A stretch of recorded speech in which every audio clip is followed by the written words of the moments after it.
Bismillahirrahmanirrahim. Assalamualaikum warahmatullahi wabarakatuh. Bismillah walhamdulillah wassalatu wassalamu ala Rasulillah wa ala alihi wa sahbihi wa man wala.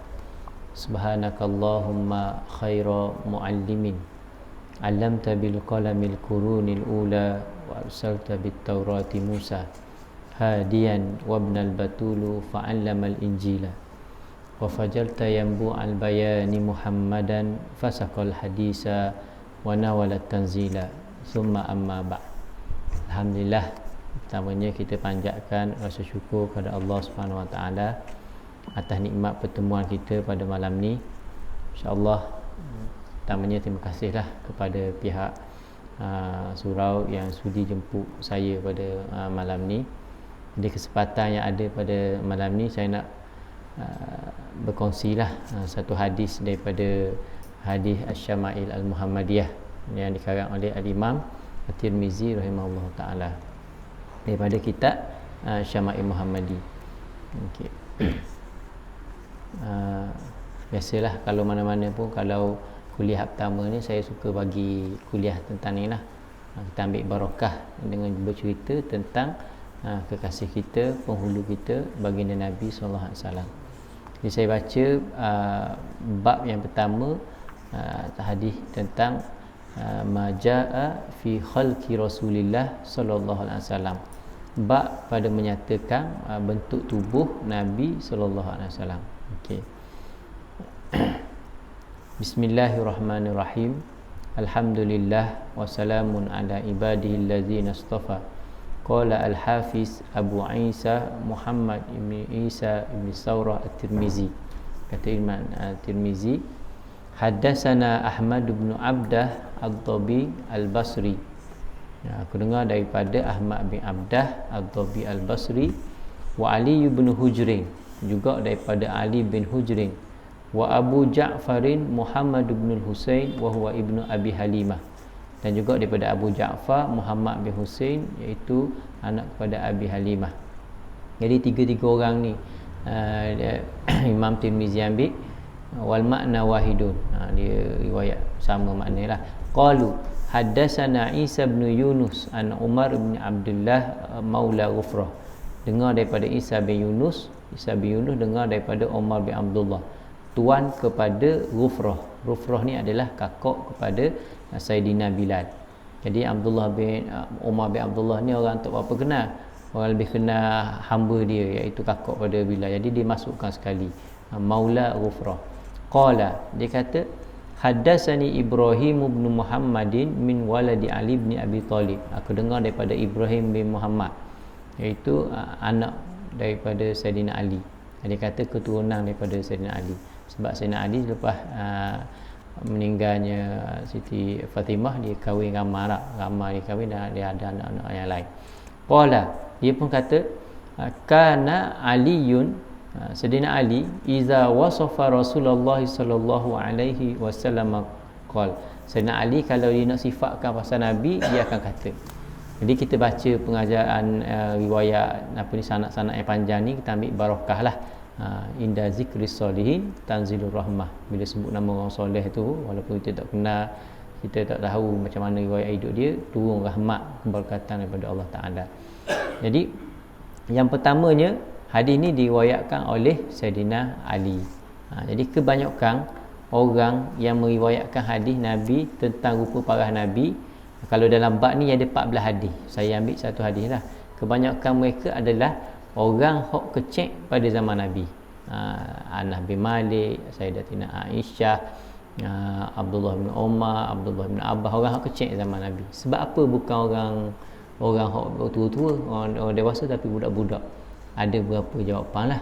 Yang pertama, sebab budak-budak ni cara dia tengok sesuatu lain dengan orang tua tengok. Budak-budak dia akan tengok perhati betul-betul lah, hidung macam mana, muka dia akan tengok semua, akan tengok dengan teliti. Sebab tu dalam ilmu pendidikan anak-anak, dia ada satu kaedah, dia kata inna sulukal abna yata'assaruna min sulukil walidain. Perangai budak-budak akan terpengaruh dengan perangai mak ayah. Lianna sulukahum daiman tahta riayatil abna. Sebab perangai mereka ni dia akan duk tengok semua apa yang mak ayah mereka buat. Yaf'aluna ma yanzurun wa yaquluna ma yasma'un. Mereka buat apa hak mereka tengok dan mereka sebut apa yang mereka dengar. Hak kita suruh tu tidak buat. Hak kita dengar sekali-sekali salah dengar, hak tu yang kita dia ikut. Tu kena bergaluh dah. Jadi yang pertamanya sebab apa? Sebab budak-budak dia akan tengok dengan teliti. Yang keduanya sebab baginda Nabi SAW dia ada satu khususiat, satu kelebihan. Apa dia khususiat dia? Nabi ni orang tak boleh tengok wajah Nabi SAW lama-lama, tak boleh nak tenung lama-lama, tak kira orang lelaki ke orang puang ke, tak boleh nak tengok lama. Kalau nak kata mungkin menakut kot, mungkin orang tak berani, tak boleh tengok lama-lama. Allahumma salli ala sayyidina Muhammad. Amru ibn As, pembuka kota Mesir. Amru ibn As, pembuka kota Mesir, orang hebat lah tu. Orang pernah tanya dia macam mana rupa Nabi. Dia kata, kamu nak tanya aku tentang rupa Nabi, aku sendiri pun nak angkat muka, nak tengok lama-lama wajah Nabi pun aku tak berani. Macam mana aku nak ceritakan pada kamu wajah baginda Nabi SAW. Ada seorang perempuan, banyak kisah ni disebut oleh Syed Muhammad Ibn Alawi Al-Maliki Al-Hasani dalam kitab Insan Kamil. Macam Syama'il Muhammadi jugalah, tapi dikarang oleh Syed Alawi. Dia sebut ada seorang perempuan, dia ni nak mari jumpa, dia tengok Nabi SAW lama. Lepas tu dia tak dapat kawal diri dia, menangis, tak berhenti nangis. Akhirnya suruh sahabat seorang lagi tu, sahabat tu pergi ke Rasulullah, ya Rasulullah, ada ni orang puan ni duk menangis semua, tak berhenti. Suruh pujuk, Nabi pujuk dia, barulah berhenti menangis. Tu orang tu biasa dah. Kalau musuh pun sama juga. Hadis bab khususiat Nabi, dia nusirtu birru'bi masirata syahrin. Aku ni dimenangkan dengan ditimbulkan rasa gerung kepada musuh aku sebulan perjalanan. Tak berlawang ni tau, tapi dengar nama Nabi tu rasa dah timbul rasa takut. Tu antara kelebihan Nabi SAW.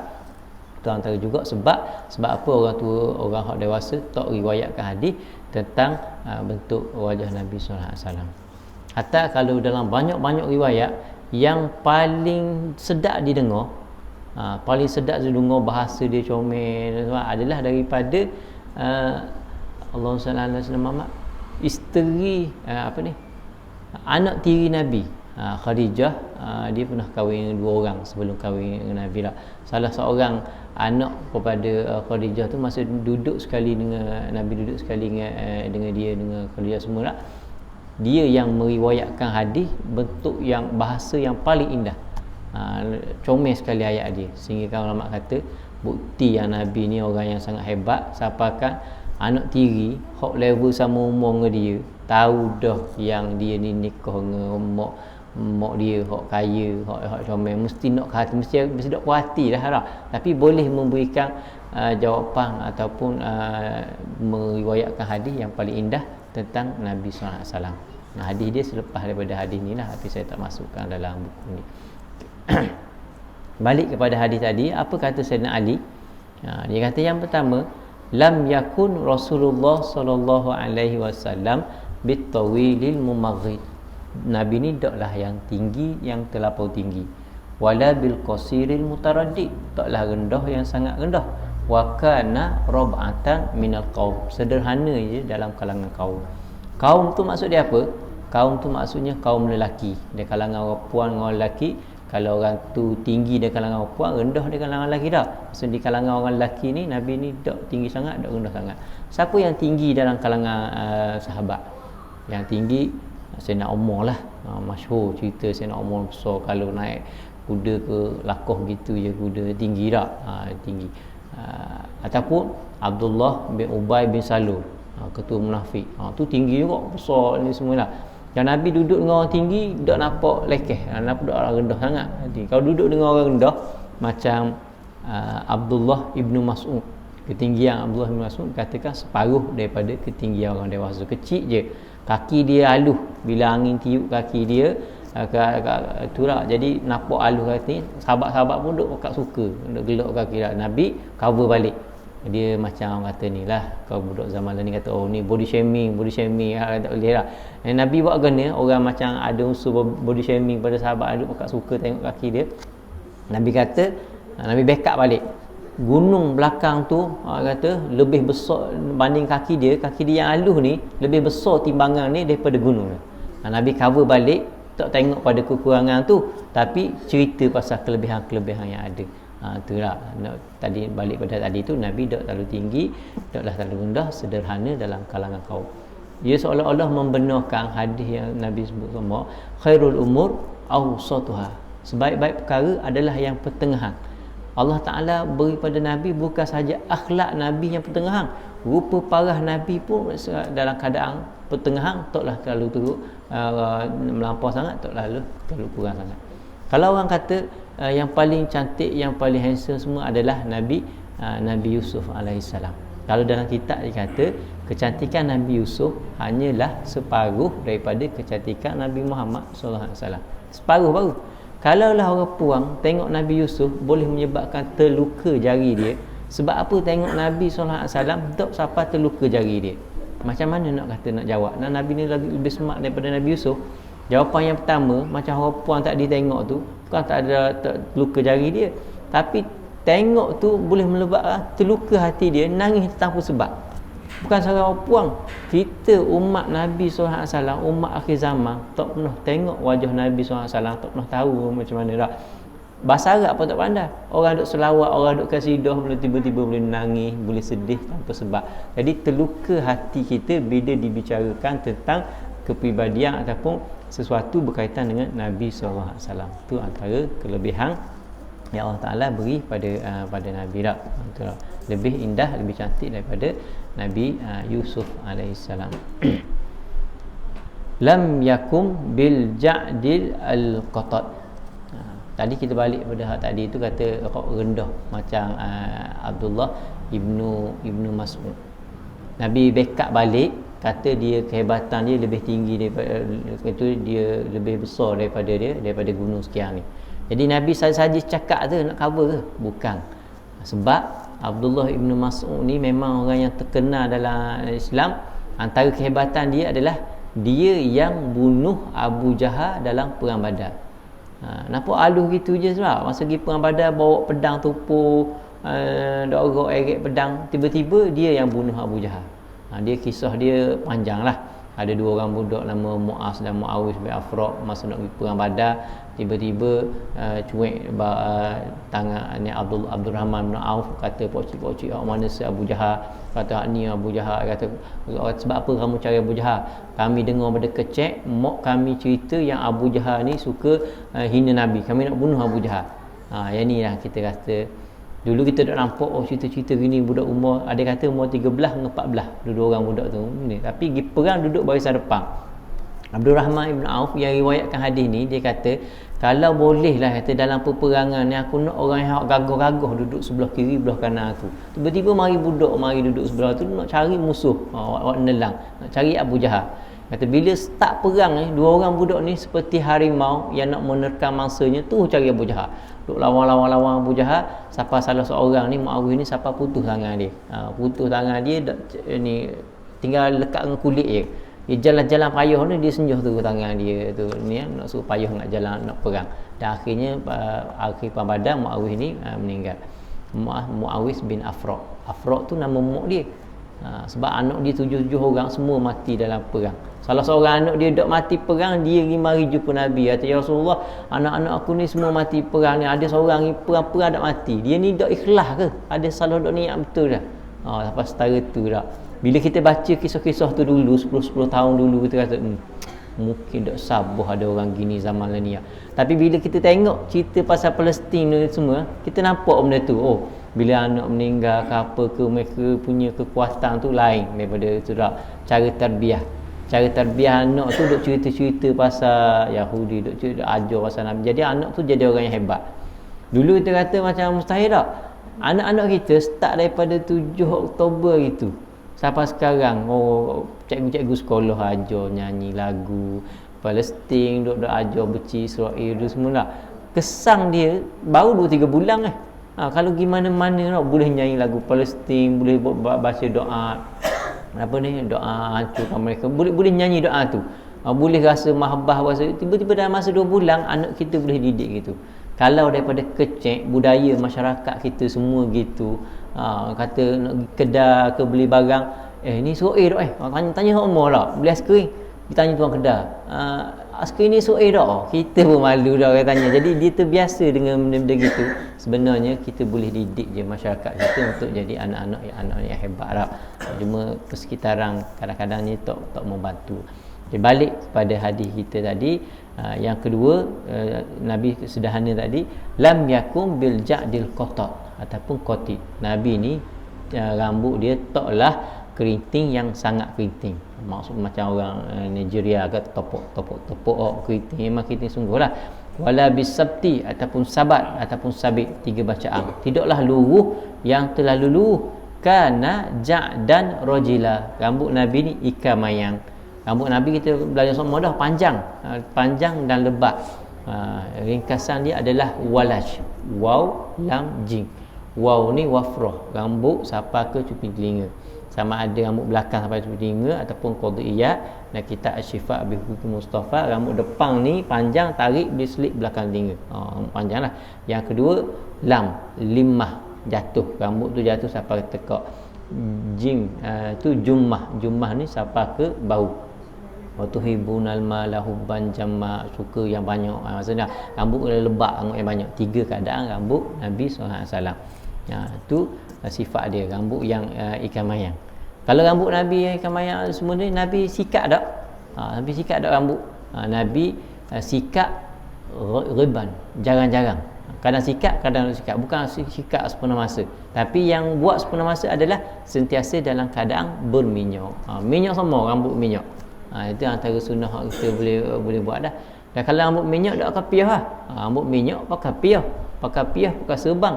Kalau pergi perang Fatu Mekah tu kan, Nabi pakai serban, pakai pula topi perang. 2, pakai serban, pakai topi perang. Ada 2 riwayat. Sama ada pakai serban dulu nipis baru pakai topi perang, ataupun pakai topi perang barulah ikat dengan serban. Jadi kata sunnah pegang, lepas tu boleh keselamatan tu kena jaga. Kita ada tak hak dekat-dekat tu, naik motor lah, naik motor pakai serban, kata pakai topi keledar, ni sunnah tak apa, boleh dah pakai serban. Kalau ikut keselamatan, serban pakai, topi keledar pun pakai. Nak balik luar ke, nak balik dalam ke, ikut lah. Kalau nak ikut tak. Segi kalau Nabi pakai piyah, pakai serban ke, ada satu kain lagi, pakai kain lain, supaya minyak tu dok lekat kena ke piyah, kena serban, biar kena ke kain lain tu. Kain tu nama dia al-kinat. Kain tu duk tutup kepala. Orang kampung kita panggil kain kana. Kain kana tu asal bahasa Arab kain al-kinat. Tu penjagaan Nabi SAW. Dalam bab buku kitab Syama'il, dia ada banyak bab. Bab pertama, bab bentuk tubuh, cakap pasal rambut. Kemudian cakap pula pasal bab rambut. Lepas bab rambut, bab sikat rambut. Lepas tu bab ubang di rambut. Kemudian bab menginaikan rambut. 5 bab yang terawal cakap bab rambut. Nabi beri perhatian yang khusus. Kita kadang-kadang malah botok kepala. Botok makruh di sisi mazhab Syafi'i. Nabi buat 3 kali je sepanjang hidup dia. Yang kita boleh buat masa haji dengan umrah. Itu sebenarnya kita sikit-sikit botok tu sebenarnya makruh, sebab kita rambut tu adalah satu anugerah, satu mahkota yang jadi kita kena jaga. Itu antara hikmah dia lah. Kalau orang puang, lelaki gitu pula. Kalau orang puang macam mana nak jaga? Biasa orang puang jaga lebih daripada lelaki lah. Kalau orang puang, ada riwayat yang kata berapa orang sahabiah puang selepas kewafatan Nabi SAW, mereka nampak tengok rambut isteri-isteri Nabi. Kebanyakan mereka rambut pendek. Waktu boleh rambut pendek lah. Jadi ulama kata mereka ni simpan rambut pendek sebab tak ada tujuan dah untuk berhias-hias untuk suami. Tak ada dah. Mereka nak senang ibadat, kena senang jaga. Nabi tak ada dah. Ummahatul Mukminin tak boleh kahwin dengan orang lain dah. Jadi mereka buat pendek rambut. Jadi rambut terbaik bagi orang puang adalah ikut kesukaan suami. Kata gitulah paling mudah dah. Kalau ini suami suka rambut serebung, awak serebung lah, ikut itulah kata gitu. Tapi hak lelaki kemas, sedang kadang kemas.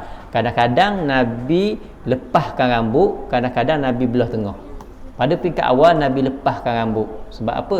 Belah tengah ni gaya orang musyrikin. Lepaskan rambut tu adapun isdal, adalah gaya orang ahli kitab. Bila bertembung antara nak ikut ahli kitab ke nak ikut orang musyrikin, banyak benda Nabi akan ikut ahli kitab. Jadi Nabi lepaskan rambut gitu. Kemudian Nabi sikat. Sebab apa? Dia kata mungkin sebab sikat tu jadi lebih bersih, lebih kemah rambut. So Nabi buat gitu. Ala kuliah boleh belaka lah. Nak buat macam mana gaya rambut itu pernah dibuat oleh Nabi SAW. Okey. Walam yakum bil mutahham. Nabi ni bukan orang yang badan gemuk, yang berisi budak. Sawa usadri wal batni, sama antara dada dengan perut. Bukan orang saduk katang dada besar daripada perut, ataupun perut besar daripada dada, macam kebanyakan kita lah. Tak. Jadi orang yang sangat menjaga tentang penampilan diri. Kalau pergi musafir, macam kalau gimana, ada satu beg kecil yang Nabi bawa tu, bekas kecil, dalam tu ada kayu sugi, dalam tu ada sikat, ada satu kayu tu nama dia kayu Allah SWT, kayu tu tugas dia untuk meluruskan rambut. Ada kayu keras untuk buat lurus rambut. Jadi sangat jagalah penampilan diri. Walam yakum bil mutahham, bukan yang jenis orang badan gemuk berisi. Wala bil mukalsam, muka Nabi bukannya orang yang bulat, muka bulat. Orang nama Ummu Kalsum ataupun Ummu Kulsum tu sebab apa? Sebab asal maknanya si monte, si bulat, tu asal. Dia orang Ummu Kalsum muka panjang. Jadi kalau orang agak pelik Ummu Kalsum lah, muka gitu. Wa kana fi wajhihi tadwir, muka Nabi SAW adalah muka bujur. Sebab antara hikmah bila orang kata sebab apa baca tentang bentuk tubuh, baca semua ni bab yang terakhir daripada kitab ni ada 56 bab. Bab dia adalah bab mimpi bertemu Nabi SAW. Biasa orang bab sirah, orang kata mimpi kitab tajuk ngelah bab kewafatan Nabi. Tapi sini dia bab mimpi bertemu Nabi. Sebab dia kata bila dah habis belajar ni, kita akan timbul rasa sayang, rasa teringat pada Nabi, sehingga boleh membawa jadi siapa bermimpi jumpa Nabi SAW. Tak mustahil, tapi masalahnya kita ni boleh dah dapat mimpi jumpa Nabi. Syaitan tak boleh berupa Nabi, tapi syaitan boleh berupa orang lain, dia mengaku tu adalah Nabi. Bila kita tak belajar syama'il macam mana rupa parah, mari dalam rupa muka orang, muka bulak ke, guna-guna ke, lepas tu dia mengaku dia Nabi. Ni lain dengan apa yang kita belajar daripada kitab syama'il. Ada seorang guru kami lah, dia cerita ada seorang lelaki, dia jumpa dengan seorang guru. Dia kata, wahai guru, kata semalam aku mimpi jumpa Nabi. Tu guru dia kejut lah, kalau betul mimpi jumpa Nabi, macam mana sifat dia? Kata orang tu muka dia bujur, muka dia panjang. Kata betul dah, dalam sifat ada dah satu wajhu tadwir ni, muka dia panjang. Kemudian rambut dia pun panjang. Kemudian dia kata rambut dia ubang belaka semua ni. Pelik lah, rambut Nabi sikit je ubang. Belahan rambut, belahan tengah ni amfaqah bawah ni, kemudian jamban sikit, kemudian kat saibeng ni ujung rambut sikit. Dia kata 19, 21, bawah 20, 18, boleh kira lah sebab budak-budak kan. Orang yang sama macam Anas bin Malik, dia kadang-kadang dia kata 21, kadang-kadang dia kata 18. Banyak riwayat kata lain-lain, orang yang sama. Sebab apa? Boleh jadi dia tengok masa yang lain, 2-3 tahun tengok pula jadi tambah ubang rambut Nabi SAW. Jadi balik kepada hak tadi tu, dia tengok Ta'i kata kepada guru dia, kata rambut ubang belaka. Ni pelik dah. Kata misal lebak, misal panjang, putih pula, kening apa ni, macam-macam lah dia cerita dah. Tok guru dia mikir, kata orang hak kamu jumpa ni bukan Nabi, tapi boleh jadi sama Sa'id. Tok guru dia khabar lah biasa. Jadi bila tahu tu, belajar kitab Syama'il, kita tahulah siapa. Ada satu kisah lagi lah. Biasa ni kalau saya belajar dengan Ustaz Mahathir tu, dia sebut seorang tu, dia tanya guru dia, boleh tak saya ni nak mimpi jumpa Nabi? Guru dia kata boleh. Kamu paling suka makan apa? Dia kata saya suka makan buah epal. Cuba jangan makan dalam 2 minggu 3 minggu ni, jangan makan buah epal. Dia tak makan buah epal. Lepas 3 minggu tu dia mari jumpa balik guru dia. Dia kata, wahai guru, aku buat macam kamu buat, tapi dok mimpi pun jumpa Nabi. Guru katanya, kamu ada mimpi apa-apa tak? Ada. Tiap-tiap malam aku mimpi jumpa buah epa. Dia kata, tak mimpi jumpa buah epa. Tu guru kata, sebab apa kamu mimpi jumpa buah epa? Sebab kamu duk teringat sangat, duk rindu sangat ke buah epa, terbawa-bawa dalam mimpi. Kalau kamu betul nak mimpi jumpa Nabi, gitulah juga. Kamu kena teringat rindu-rindu sampai terbawa ke dalam mimpi. Ni kata rindu, kata sayang tak, tapi tidur ngakak depan TV sambil tengok TV tengok kereta, bukan tidur dalam keadaan beradat, bukan tidur berwuduk semayang ke dak. Itu antara kesilapan kita lah. Abyadu musyraq ataupun musyarraq. Nabi ni putih yang bercampur dengan kemerah-merahan.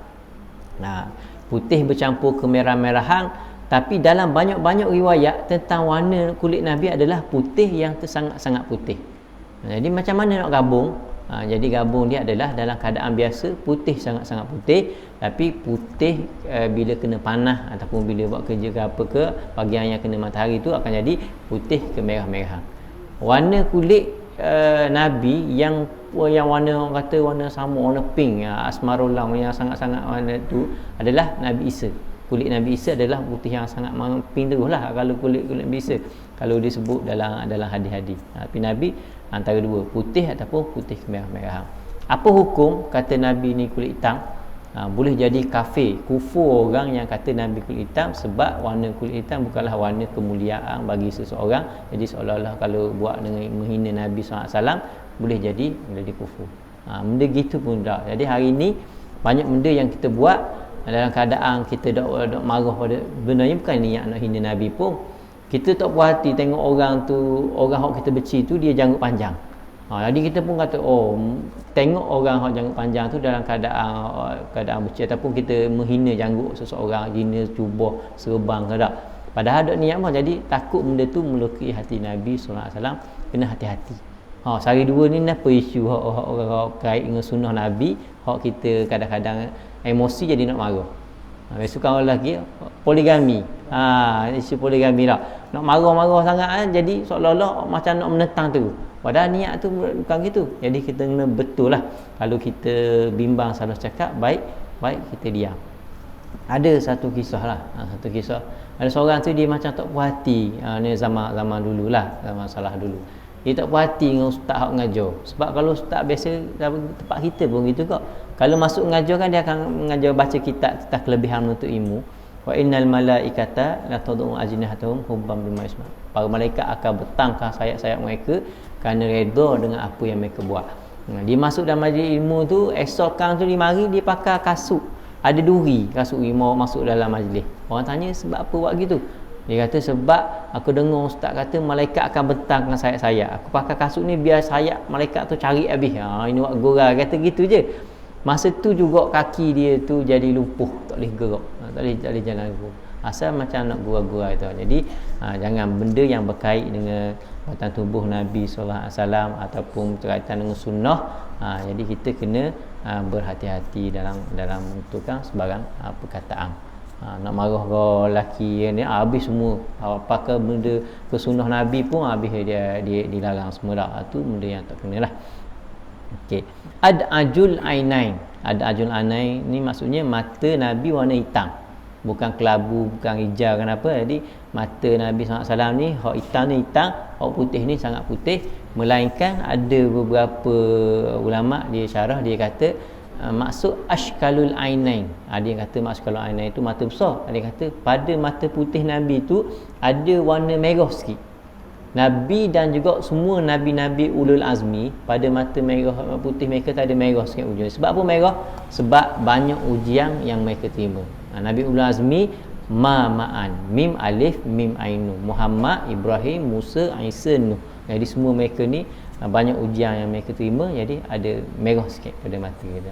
Ahdabul ashfar ni bulu mata Nabi SAW ni lentik. Bulu mata tak panjang, bulu mata tu lentik.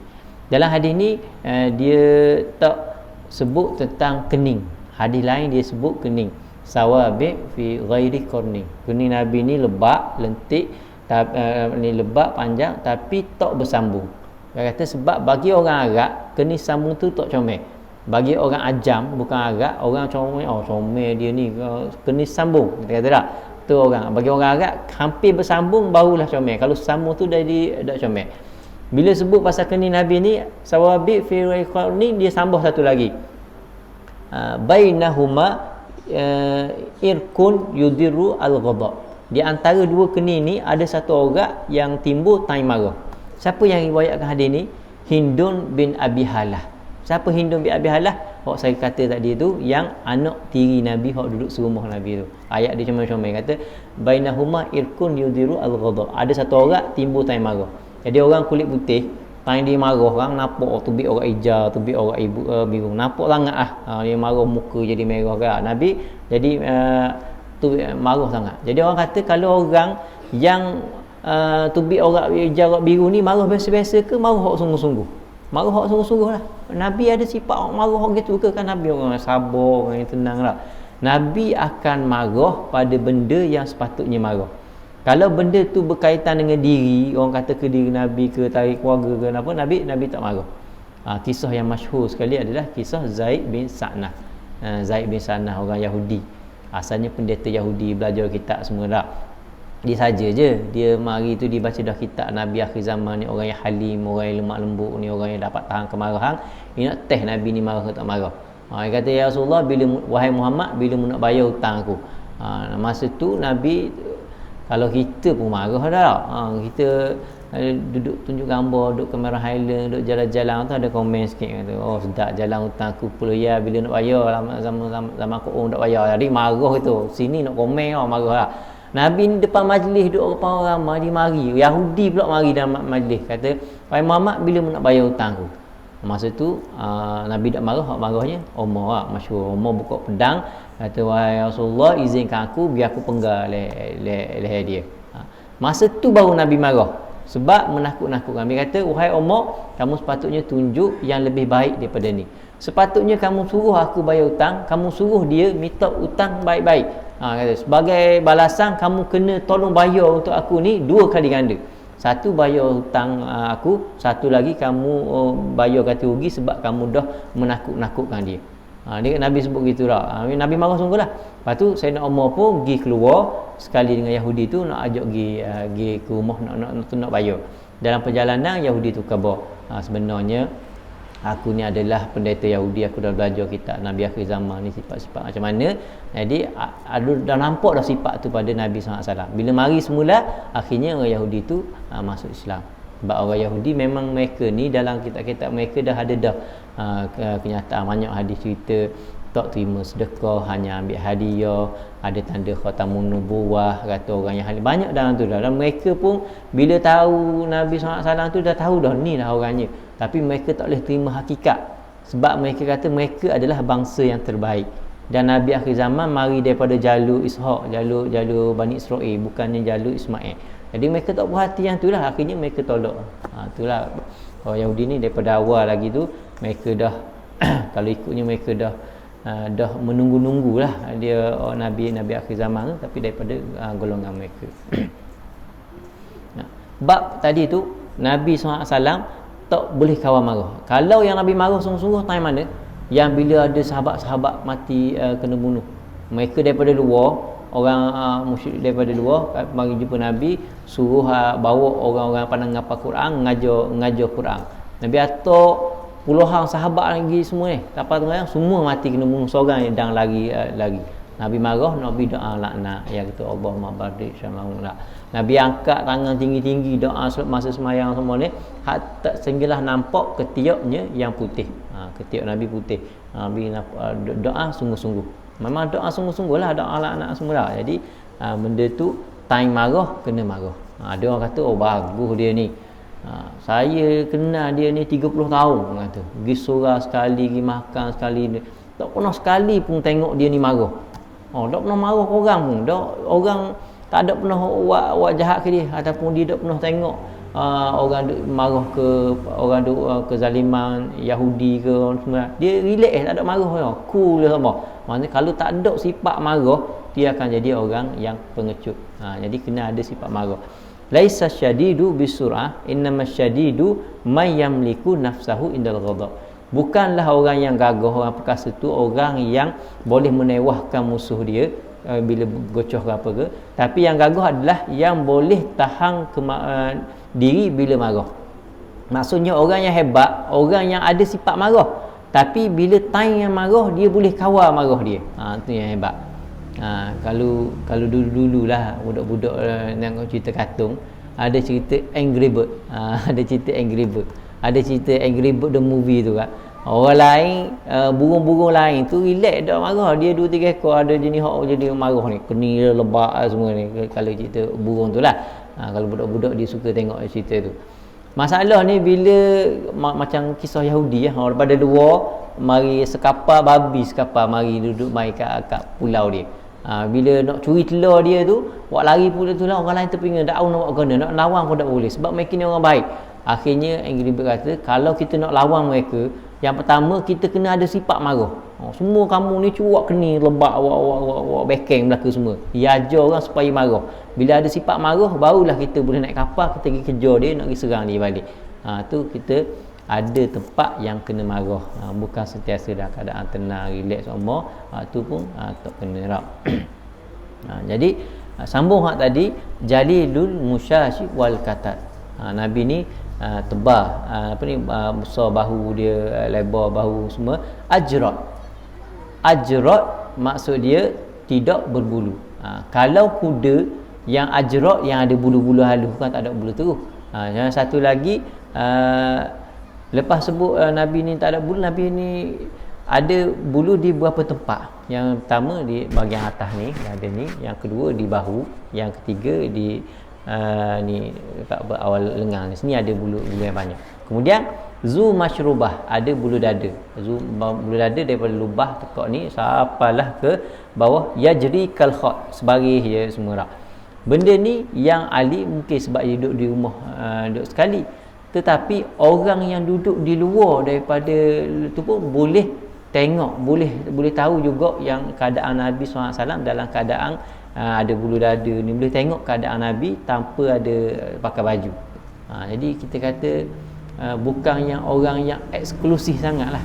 Ada orang yang dia menteri ke, ataupun dia orang besar-besar ke, raja ke, orang tengok dia dalam keadaan pakai kok, pakai semak semua, tak pernah tengok dia pakai baju singlet, pakai baju ke, duduk tepi ke laut, tak pernah tengok keadaan gitu. Nampak dia beradang semua dah. Jadi dia eksklusif, dia tak ada sifat inklusif.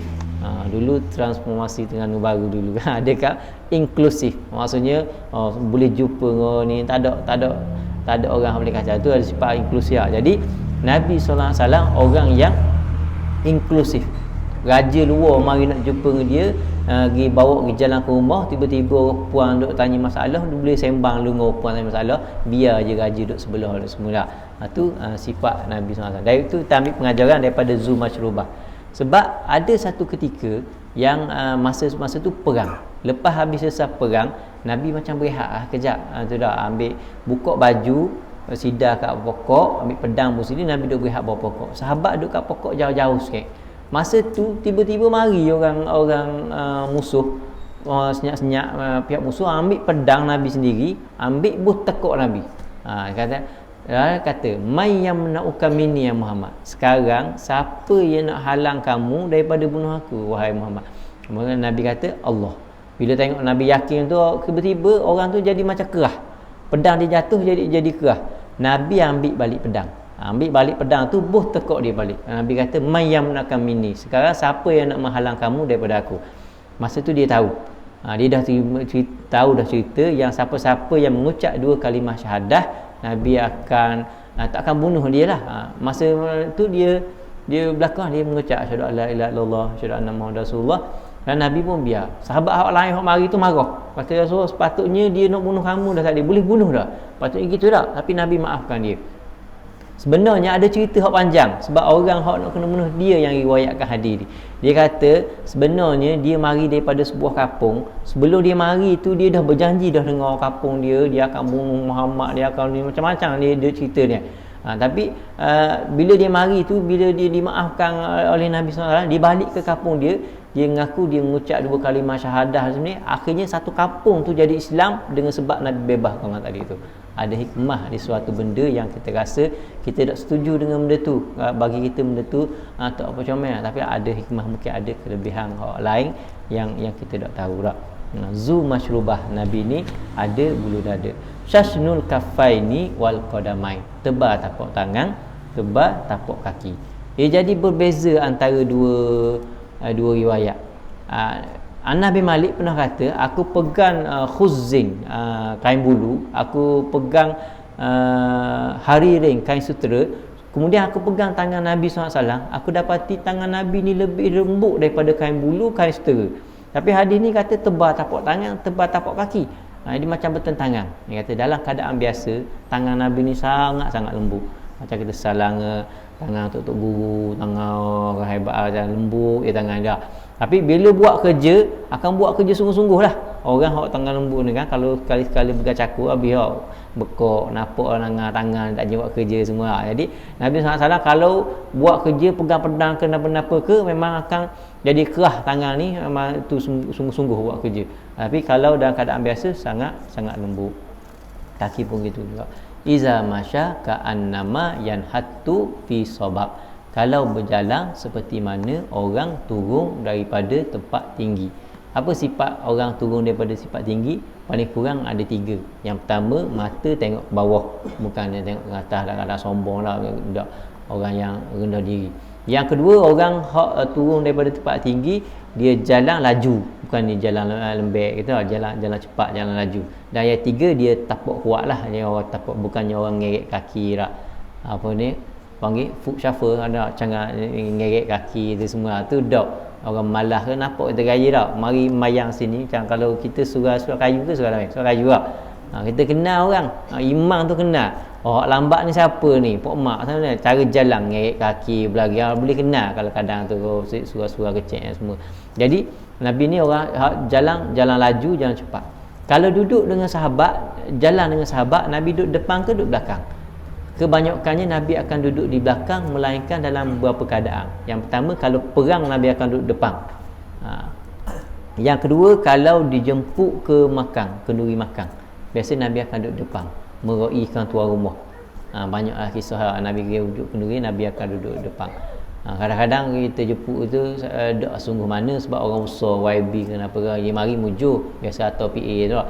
Dah lah mari waktu duduk depan sekali ni, kita pun rasa suka, rasa gerah lah. Jadi Nabi SAW bukannya pelahak ke apa ke, tapi duduk depan tu meraikan orang yang dijemput tu, Nabi akan duduk di barisan hadapan. Okey. Dalam keadaan biasa duduk di belakang. Sebab apa duduk belakang? Pandangan pertama kata sebab ada riwayat yang kata Nabi ada bayang. Kita biasa pegang Nabi tak ada bayang. Ada riwayat kata Nabi ada bayang. Kalau ada bayang, sahabat ni tak mau pijak bayang Nabi, jadi sahabat jalan depan, Nabi duduk belakang.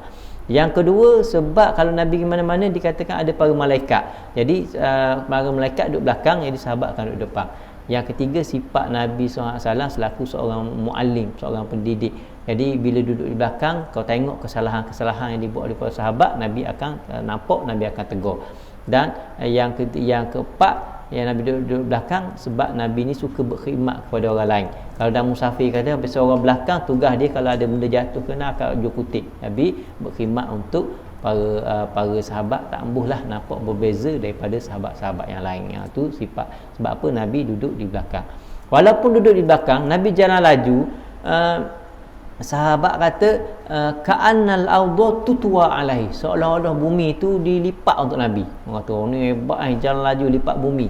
Sebenarnya Nabi jalan laju daklah tergesa-gesa semua jalan laju. Sahabat kata kami ni kena berlari kejar Nabi. Nabi duduk depan. Kemudian Nabi duduk belakang balik. Duduk depan balik. Kami gitu semua, gaduh semua je bila berjalan dengan Nabi sallallahu alaihi wasallam. Tu antara sifat. Jadi orang yang hebat, antara ciri dia jalan laju. Tengok orang Arab ke mana ke, memang jenis jalan laju lah. Jadi kita pun boleh. Kali-kali biasa jalan pipi tangan mau ke bini ya. Pergi pasar tok laki duduk depan, bini ke tinggal ke belakang. Guna ni jadi maksudnya mungkin dia start nak ikut sunnah lah, sunnah jalan laju. Mana tahu. Izal tafata iltafata ma'an. Kalau Nabi berpaling, Nabi akan berpaling seluruh tubuh. Kalau cakap dengan orang lah, ni kita kata kaedah komunikasi dengan orang. berinteraksi dengan cara yang lebih baik daripada yang sepatutnya kita buat. Kalau biasa orang cakap gini, kita pusing gini je, tapi Nabi akan pusing badan kanan, pusing badan kiri, menghalakan seluruh tubuh time bercakap. Kita jarang dah sama-sama, kita bukan boleh dah, tapi dengan budak-budak biasanya dak pandai dah. Jadi kena ajar balik budak-budak, cakap dengan orang, tanya jawab molek semuanya. Biasa kalau budak main headset tangan kan, orang tanya, kena belajar sekolah hari ni, dak main headset. Okey dah semua. Benda ni tak kena. Maksudnya kena ajar dia biar dia ngadak cakap betul-betul semua ni. Masalah ni kita nak tegur, nak ajar, kadang-kadang dia tengok kita. Tak? Kita kabur, okey. Tapi dia tengok kita bercakap gitu. Cakap laki bini cakap dengan kita pun duduk sibuk gitu juga dah.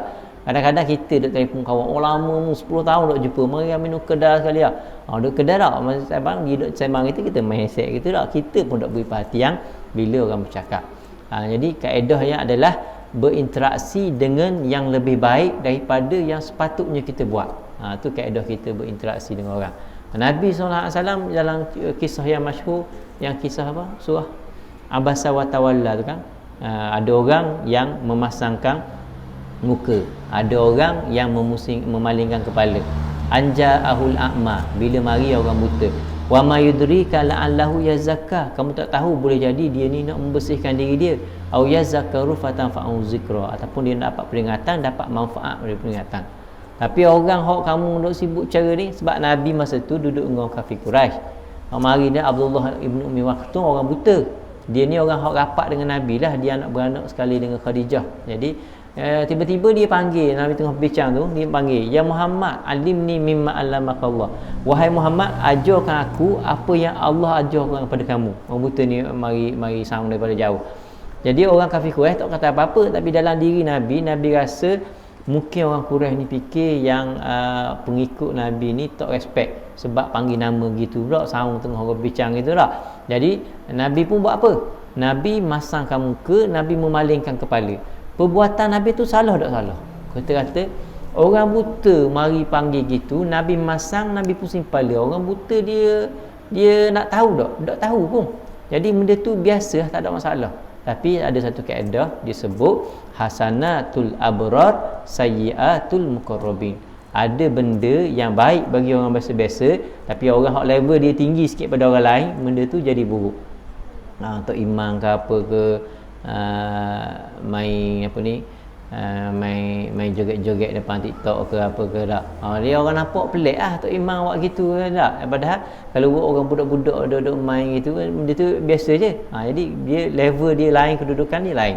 Macam PKP itu kan, kalau orang lain hak dak pakai emas okey, tapi bila menteri seorang dak pakai emas, habis orang duk marah sangat. Hasanatul abrar sayyiatul muqarrabin. Jadi baik biasa bagi orang biasa-biasa, orang lebih tinggi kedudukan, jadi benda tu jadi dak comel. Jadi Nabi ditegur direct kesang dia, Nabi ditegur, turun satu ayat, siapalah hari ni. Kata kalau Nabi nak tusuk boleh sangat ayat hak kena atas kepala Nabi, tak payah ceritalah. Ni direct, ada orang masang muka ni, kena baca semua tiap-tiap hari. Nabi boleh terima teguran daripada orang lain, dan Nabi hormat, respect lebih daripada itu orang yang Nabi ditegur dengan sebab dia. Setiap kali Nabi buat masa tu majlis, bila Abdullah bin Ummi Maktum mari, Nabi suruh orang buka suruh mari, biar Abdullah bin Maktum duduk sebelah. Dan Nabi kalau ada kain idak, kalau ada ni al-hibarah apa ni, kain ni, Nabi akan ambil kain tu, Nabi apa? Bagi budaya orang Arab, kalau kita ambil satu kain daripada tubuh kita hamparkan seorang duduk, tu ada satu kemuliaan yang besar yang kita bagi dia. Nabi akan sebut, Nabi kata, marhaban biman atabani fihi rabbi. Selamat datang orang yang mana Allah Ta'ala tegur khusus aku dengan sebab dia. Mari di sini. Kita ada lebih kurang gitu tak? Kena marah ke boh ke apa ke. Mari dah. Ni lah aku kena marah ke boh sebab dia ni. Tu nganyi lah semua. Kan sebab gitu. Ni ada dah orang lain yang dia hebat kali. Kita tak mapuh dia. Ni tak. Nabi muliakan dia, mari duduk sini. Allah Ta'ala turun satu ayat khusus dengan sebab dia. Mestilah dia orang yang ada kedudukan lah. Jadi gitu sifat Nabi SAW. Kita pun gitu jugalah adab bila orang tegur. Orang kata ni semayang tak apa betul ni, cara ni semua ni.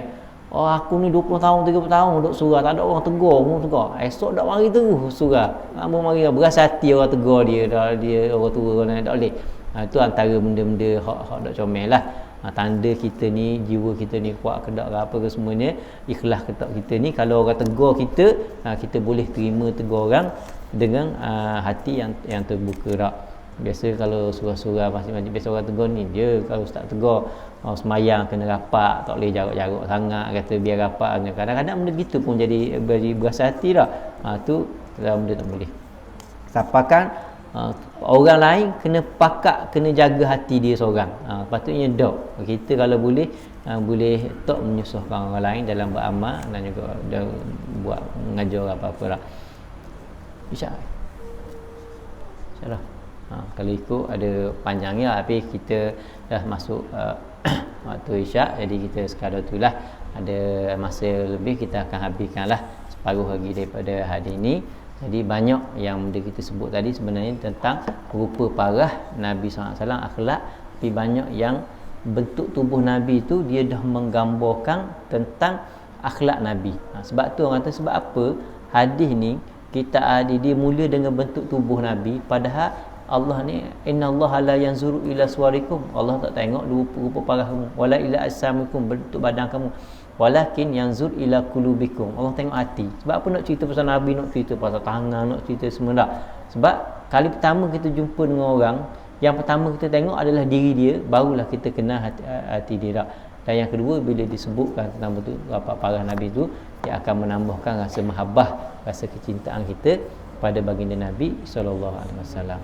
Allahumma anfa'na bima 'allamtana wa 'allimna bima yanfa'una. Allahumma zidna ilma wal amal. Rabbana atina fid dunya hasanah wa fil akhirati hasanah wa qina azabannar. Sallallahu alaihi wasallam Muhammad wa ala alihi wasallam. Alhamdulillahirabbil alamin. Wallahu a'lam.